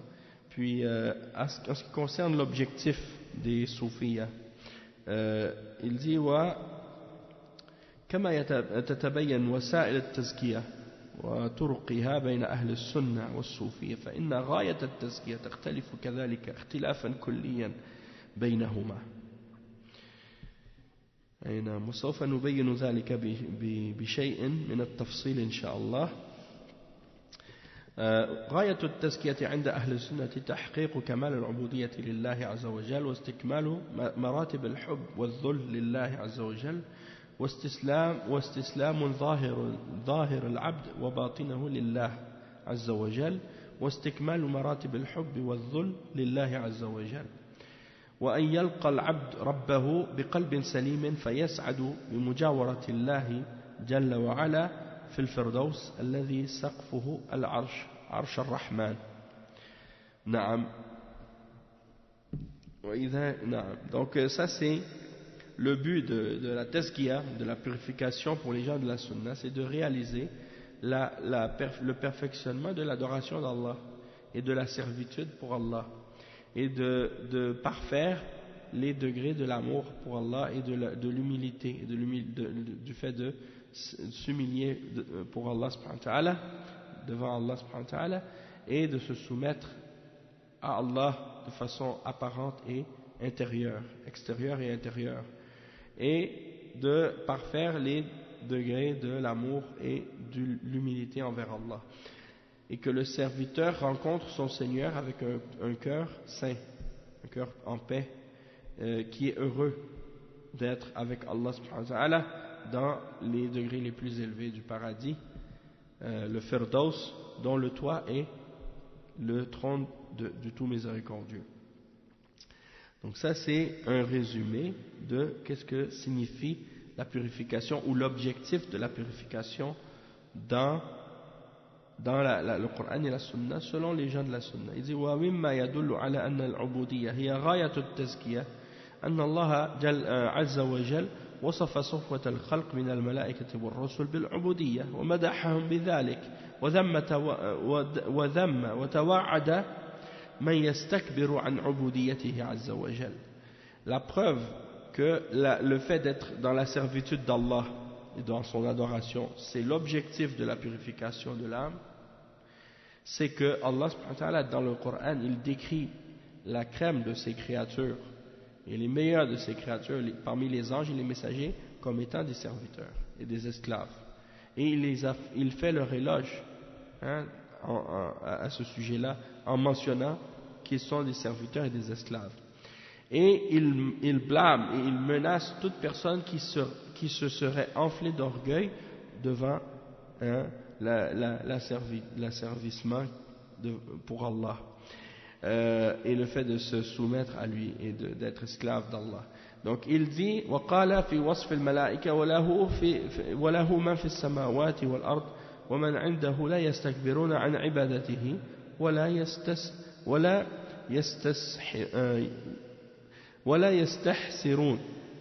يستحسرون.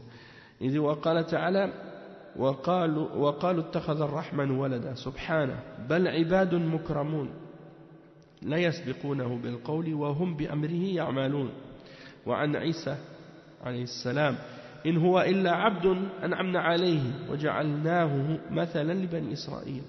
وقال عز وجل لا يستنكف المسيح أن يكون عبدا لله ولا الملائكة المقربون ومن يستنكف عن عبادته ويستكبر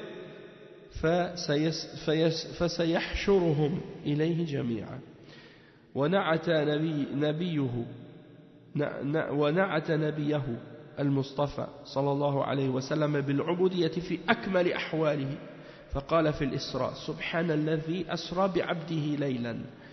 وقال في الإيحاء فأوحى إلى عبده ما أوحى. وقال في الدعوة وأنه لما قام عبد الله يدعوه كادوا يكونون عليه لبدا. وقال في التحدي إن كنتم في ريب مما نزلنا على عبدنا فأتوا بسورة من مثله. فإذا كانت الرسل والملائكة الذين هم أشرف الخلق وأكمل الناس عبودية فإن العبد بالتزكية نفسه غايته بذلك أن يحقق كمال العبودية ويستكمل مستلزماتها. Donc le cheikh il explique que Allah subhanahu wa ta'ala dans le Coran il décrit ses anges comme étant des esclaves et comme étant des adorateurs d'Allah qui ne s'enflent pas d'orgueil vis-à-vis de son adoration. Et du fait qu'il dit par exemple dans Surat Al-Anbiya il dit et ils ont pris ils ont prétendu, c'est-à-dire les chrétiens, que Ar-Rahman, le tout miséricordieux, avait pris un fils. Non, ce sont plutôt des serviteurs anoblis, qui ne le précèdent pas par la parole et qui n'agissent que selon son ordre. Donc, ce sont des ibad, pluriel de abd. À propos de Al-Masih, Allah subhanahu wa ta'ala, il mentionne que ce n'est qu'un esclave. In huwa illa abdun. Ce n'est qu'un esclave que nous avons favorisé, sur qui nous avons mis notre grâce et nous en avons fait un exemple pour Bani Israël. Et il mentionne dans un autre verset que le Messie, Isa, ne s'enfle pas d'orgueil d'être un esclave d'Allah. De même que les anges rapprochés. Et quiconque s'enfle d'orgueil et devient orgueilleux, qui refuse de se soumettre et d'être un esclave d'Allah et d'adorer Allah, Allah va tous les ramener vers lui. Et il mentionne son prophète Mohammed sallallahu alayhi wa sallam en parlant de lui dans les contextes les plus parfaits comme étant un esclave d'Allah. Comme par exemple quand il parle de son ascension, quand il a quand il a fait son voyage nocturne, il dit gloire à celui qui a en effet à son serviteur faire ce voyage nocturne, hein, qui a fait faire ce voyage nocturne à son serviteur, à son esclave. Et dans la révélation, il dit, et il a révélé à son esclave ce qu'il lui a révélé. Et aussi dans le contexte de la da'wa, il dit, et lorsque son serviteur s'est levé, son esclave, l'esclave d'Allah s'est levé pour appeler, hein, pour l'appeler. Donc c'est un exemple aussi par rapport à ça, et aussi dans le défi, même lorsque Allah défie les mouchriquines de produire quelque chose semblable à une sourate dans le Coran, il dit, et si vous êtes dans le doute de ce que nous avons révélé sur notre esclave, notre serviteur, hein, le prophète Mohammed sallallahu alayhi wa sallam, alors ramenez une sourate semblable. Donc c'est pour dire que le cheikh dit, si les messagers et les anges, qui sont les créatures les plus nobles et qui ont le degré d'asservissement et de soumission les plus parfaits pour Allah, hein, sont décrits comme étant des serviteurs et des esclaves. Donc ça veut dire que notre objectif, lorsqu'on veut se purifier notre âme, ça doit être d'atteindre ou d'essayer de réaliser ou de se rapprocher le plus proche de l'état de ces serviteurs, qui eux justement, l'état des prophètes et des anges, qui eux justement sont les êtres les plus purs et qui ont complété tout ce qui est impliqué par le fait d'être un serviteur d'Allah et un esclave d'Allah. Donc c'est ça, ça doit être ça notre objectif et notre but dans la purification, hein, d'adorer Allah dans le but de se purifier pour atteindre justement le degré le plus élevé possible qui nous rapproche de l'exemple du prophète Mohammed sallallahu alayhi wa sallam et des hommes pieux et des serviteurs que Allah a mentionnés comme exemple dans sa révélation. Et il dit que c'est ça notre objectif, et c'est pour cette raison-là et ce but-là qu'on a été créé, puisqu'il dit وَمَا خَلَقْتُ الْجِنَّ وَالْإِنسَ إِلَّا لِيَعْبُدُونَ. Je n'ai créé les djinns et les hommes que pour qu'ils m'adorent. Et donc c'est ça le but. Donc tu te purifies, hein, pour adorer Allah subhanahu wa ta'ala et pour arriver à atteindre le plus possible ce but-là. Hein, le cheikh il dit فَلَا شَكَّ أَنَّ الْعَبْدِ لما أدى هذه الوظيفة التي خلق من أجلها كان أزكى نفسا وأسلم قلبا وبهذا وغيره يتضح أن غاية التزكية عند أهل السنة تحقيق كمال العبودية التي يستغني العبد بالله التي لا يستغني العبد بالله. أي نعم. Donc, ici, il faut comprendre que le but et l'objectif, c'est on se purifie pour avoir un cœur qui est plus pur, pour arriver à réaliser le perfectionnement dans notre adoration d'Allah subhanahu wa ta'ala, qui est le but même de notre création, pourquoi Allah nous a créés. Et il mentionne à propos des soufis, hein, que pour eux c'est un autre objectif. Il dit غاية التزكية عند الصوفية فينبغي فبينما يزداد أهل السنة بالتزكية عبودية وذلا وتواضعا وحبا لله عز وجل وافتقارا إلى الكتاب والسنة لضبط أقوالهم وأفعالهم وإرضاء لربهم عز وجل، فإن الصوفية يزدادون بدعوى التزكية عندهم إلى ادعاء المكاشفة وحصول العلم اللدني الذي يستغنون به عن الكتاب والسنة والفناء في ذات الله عز وجل وتحقيق ما يسمون بالعبد الرباني كما في الحديث الموضوع عبدي أطعنا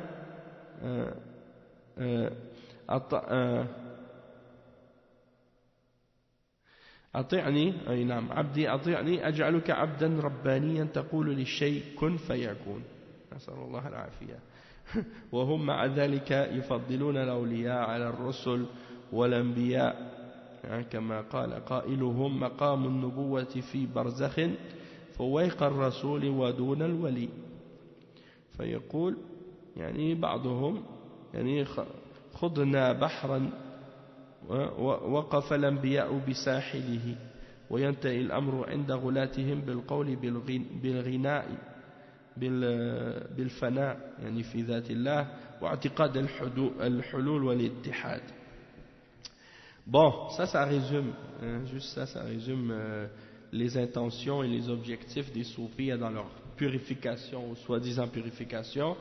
C'est qu'il dit que pendant que les gens de la sunna se purifient par obéissance et par adoration pour Allah, en se soumettant et en s'humiliant à lui et par amour pour Allah subhanahu wa ta'ala, et ils augmentent, plus qu'ils se purifient, ils augmentent en besoin et en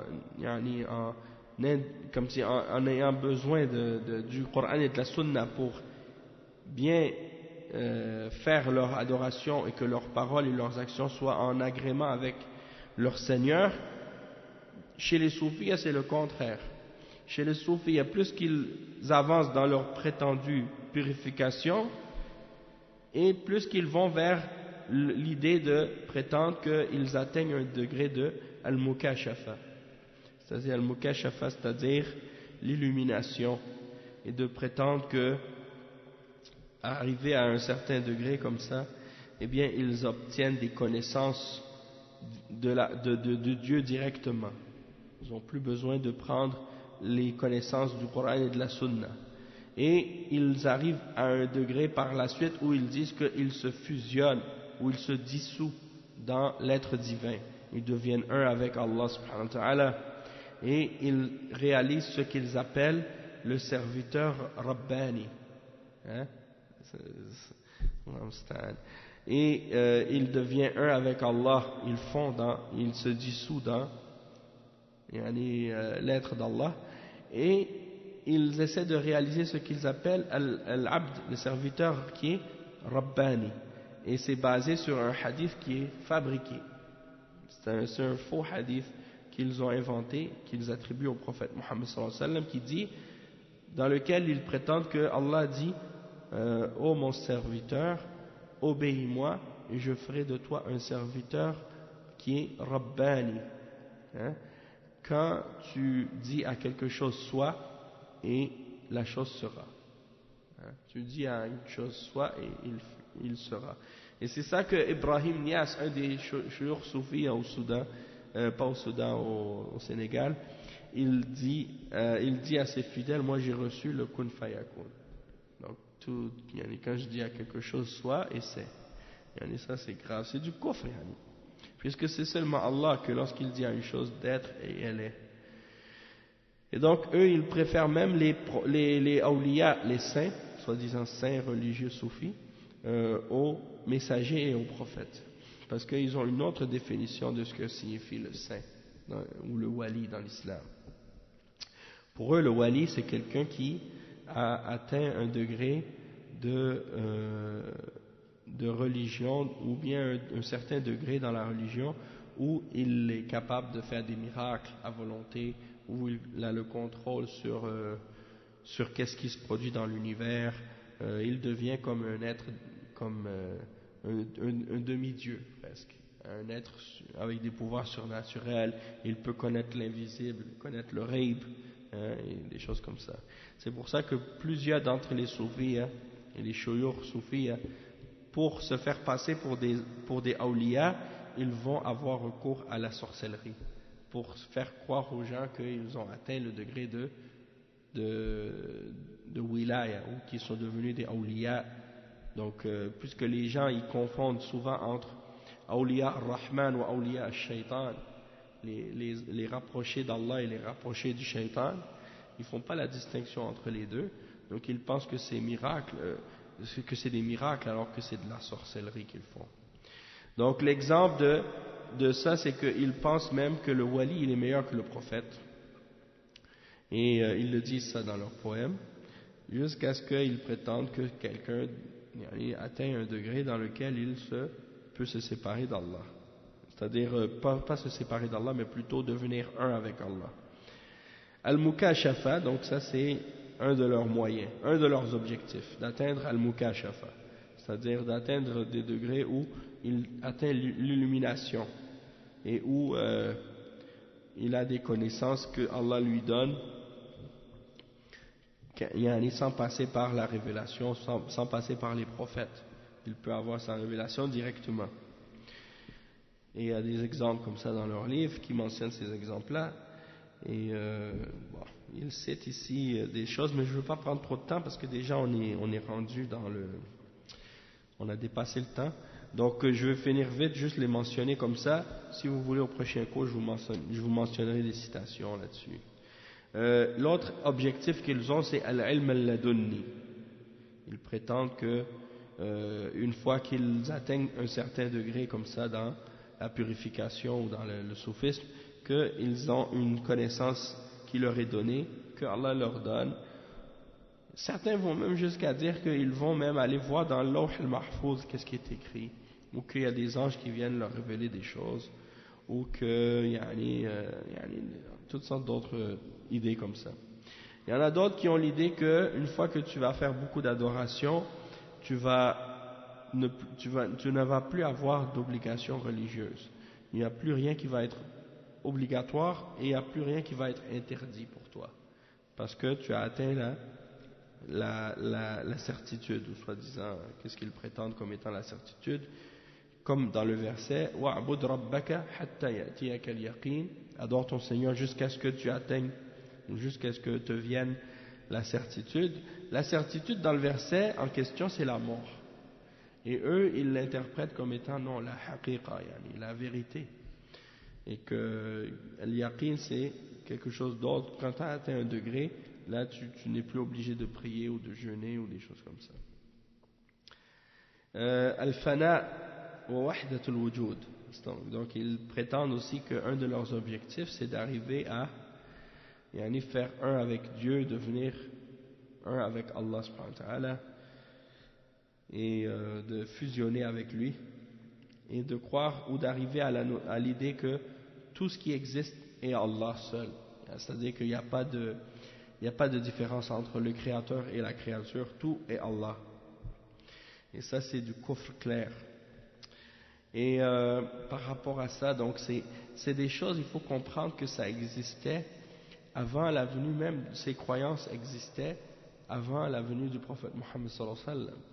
Elle existait chez les Grecs, chez les Romains, elle existait chez les hindous, chez les bouddhistes, et elle existait aussi chez les chrétiens.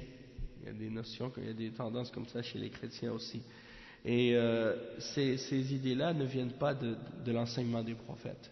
Elles viennent de l'enseignement des religions des mouchriquines. Et donc, eux, ils ont essayé de mélanger ça avec l'islam, puis d'interpréter l'islam à la lumière de ces croyances-là. Donc, ça, c'est qu'est-ce qui est caché des croyances et des pratiques des soufis, des choses que les soufis ne vont pas dire aux gens en général à première approche. Ils vont attendre plus tard pour leur dire ces choses-là.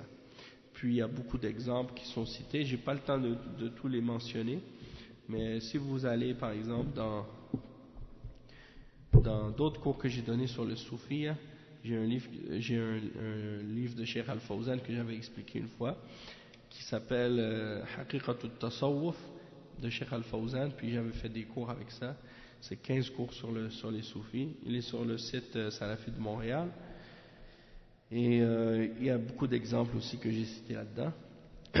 Puis sinon, bon, on aura peut-être d'autres occasions de faire des cours plus approfondis sur les égarements du soufisme. Mais pour l'instant, on va s'arrêter ici, Inch'Allah. Donc c'était pour comprendre en fait que la purification de l'âme dans l'islam, elle existe et elle a des exemples clairs dans la sunna, dans le Coran, et qu'il faut se limiter à ça, et que c'est la meilleure voie et la voie la plus parfaite et complète pour se purifier notre âme de qu'est-ce qui est mauvais, de qu'est-ce qui est péché ou autre. puis que la voie des soufis, elle prétend à la purification de l'âme, mais en réalité, elle ne fait que enfoncer l'âme encore plus dans l'égarement. Il reste un dernier cours à faire sur ce sujet, et le prochain cours, ce sera le dernier sur le sujet. Donc en tout, il y aura, Inch'Allah, 5 cours. Puis donc après ça, on verra si on commencera, Inch'Allah, le tafsir du Coran, Inch'Allah. Donc on va s'arrêter ici pour aujourd'hui. Subhanakallahumma bihamdika ashhadu an la ilaha illa ant astaghfiruka wa atubu ilayk wa sallallahu wa sallam ala nabiyyina Muhammad wa ala alihi wa sahbihi ajma'in. Wassalamu alaykum wa rahmatullahi wa barakatuh.